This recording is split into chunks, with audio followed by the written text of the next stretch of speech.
कैसा महसूस किया आपने ये जो जितना अरसा आप यहाँ पे ज़ेरे इलाज रहे, क्या कुछ हिफाजती इकदाम उठाते रहे आपके साथ, और साथ साथ डॉक्टरों का क्या रोल रहा आपके साथ? जी। डॉक्टर का बहुत अच्छा रोल रहा। डॉक्टर हमारे हर वक्त शना शना रखे और छोटा स्टाफ भी हमारे साथ रहा हमेशा। ये सब लोग ने हमारे साथ बहुत अच्छा ताउन किया है और अल्लाह के करम से आज मैं बिल्कुल ठीक हो गया हूँ। स्टाफ ने जो भी हमारी ज़रूरत थी, जो भी खाने पीने की चीज़ें या दूसरी चीज़ें, सब चीज़ों हमें मुहैया कर दी। उनने कपड़े तक हमारे लेके दे दिए हमें और किसी चीज़ की कमी महसूस नहीं आने दी। और क्या महसूस करते थे जब बीमार थे, तो अब क्या महसूस करते हैं आप? जब मैं बीमार था तो जिन्होंने मेरे साथ इतना साथ दिया कि मुझे पता भी नहीं चला कि मैं बीमार भी हूँ या नहीं।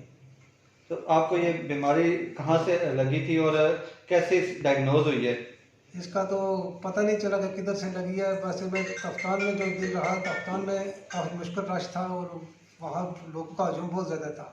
तो वहाँ से इधर आए तो टेस्ट में कैसा महसूस कर रहे हैं कि अब आप वापस अपने घर की तरफ लौट रहे हैं? बहुत अच्छा महसूस कर रहे हैं और इन लोगों का शुक्रिया अदा करेंगे। इन लोगों से तो हमारा बहुत अच्छा वक्त गुजरा है। ये तो हमारी ज़िंदगी में हमेशा याद रहेंगे कि ये इन लोगों का। बाकी लोगों को आप क्या पैगाम देना चाहते हैं? तो बाकी लोगों का मेरा यही पैगाम है कि इसमें एहतियात है, इलाज कोई नहीं है, इलाज से एहतियात अच्छी है और सब लोग एहतियात करें। ये एहतियात में ही आपकी बेहतरी है और एहतियात आपने आपको साफ़ सुथरा रहना है और अल्लाह पाक के ज़िक्र व फ़िक्र में अपना वक्त गुजारना है।